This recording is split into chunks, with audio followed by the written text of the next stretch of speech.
I'm here with Patricia Belden, Chief Real Estate Development Officer at the Community Builders, and we'll be discussing adaptations and trends and challenges facing affordable housing developers. Patricia, thanks so much for taking the time to speak with us. Oh, it's nice to be here. Thanks for asking me.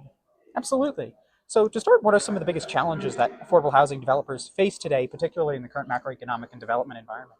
So, we all know one of the things about affordable housing is a huge need, but that need doesn't translate into enough funding to do the work that we need to do. So, across major metropolitan areas, across smaller rural areas, I think everyone is now talking about affordable housing and talking about the need on all different income spans, but there just isn't enough money to do it. If we think about the lowest earners or people who are formerly homeless, we know that the solution to homelessness is to build housing, but we just don't have enough funding to do that. So I would say, and in the current environment, I think for affordable development, but also for market rate developers, uncertainty, probably for any business in its planning, uncertainty is the hardest thing for us to all work with. Our contractors, when we're trying to get prices, don't know are there going to be tariffs or they're not going to be tariffs.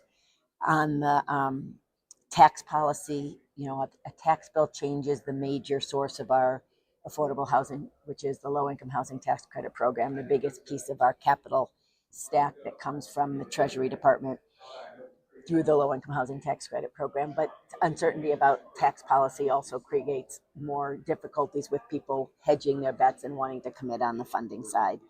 And then I think there's also uncertainty on the federal level for the long term operating subsidy that the community builders and our peers use to serve the lowest income residents in our cities and states. Sure.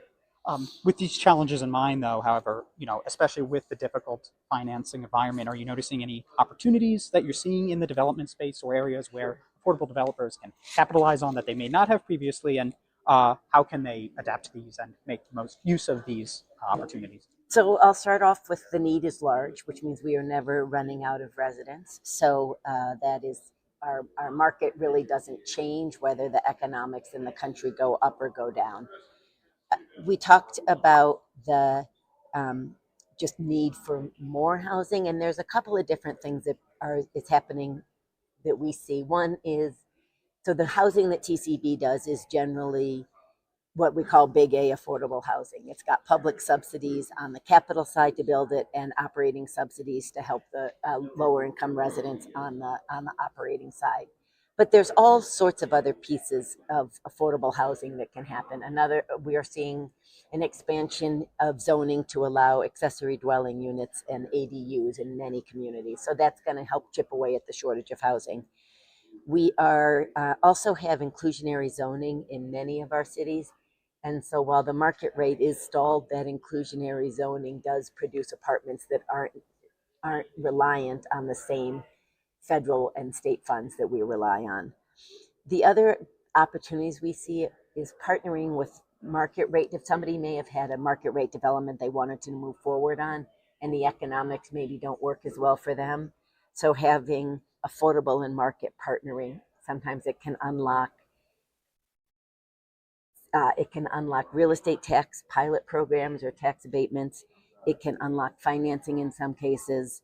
So it looking more broadly at who our partners are and who we're in the same space with and how we might be able to move projects forward that are already in people's pipeline. Another opportunity, so that's on the real estate side, but I do think with the current federal administration, there may be a real opportunity on reducing the barriers to entry for the work that we do and reducing the long-term compliance that we all have to do. So these compliance and following up and inspections and all that happens throughout the life of a project, it would be much better for the residents if we had less of that. If people didn't have to show all of their paperwork every single year, if they didn't have to have their apartment ready for inspections as often as they do. So I think there's an opportunity on the regulatory side, on the operation side, and possibly on the development side as well. Yeah, you have this really double-edged sword of needing, this really high demand from so much of the population at the same time that there is sometimes a difficult regulatory environment or difficult financing mechanisms for properties. So with this, in the current, or as you see, affordable housing development as it stands currently, what does a successful affordable housing development look like in terms of really its actual accessibility to residents, but also really being able to cater long term towards these renters most in need? That's right. One thing I always would start with is good design. So when people ask me, I say I do affordable housing, and they'll say, "Oh, we don't have any nice affordable housing where I live." But what they don't know is how much affordable housing, they don't even see it as affordable housing. They're picturing 3-story brick, old school public housing. So good design means that a lot of people means that it blends in with the neighborhood. If you're living there, there's not the same stigma attached. So good design is incredibly important. At TCB, we use trauma informed design principles when we're designing our interior spaces. Great sites can have be transit oriented, so TOD sites are particularly good for affordable housing as well as market, but not everyone has cars in affordable housing at the same rate that someone might in market rate housing. Neighborhood amenities, just as it's important to me, probably important to you, it's also really important in our affordable work. But I would say the two pieces that make a difference long term, because when we're building a property, we get one bite at the apple, meaning it's not 7 years that we redo the whole kitchens and baths and redo the lobbies. We build it and hold it, and it's due to the tax credit, low income housing tax credit program. We're holding it for 15 or 20 years before we recapitalize it. So you need good materials and a good design, but you also need really strong property management. And I think that makes the difference between a property that's works for the entire community long term and one that doesn't. And the other thing that TCB and our other mission focused peers do is what we call community life. It's resident services that we provide with housing as the foundation, but people need more than housing to lift their lives either out of poverty or in a direction that they want to go with work or schooling. So our programs include youth programming, programming for seniors. We have financial literacy. We have some programs.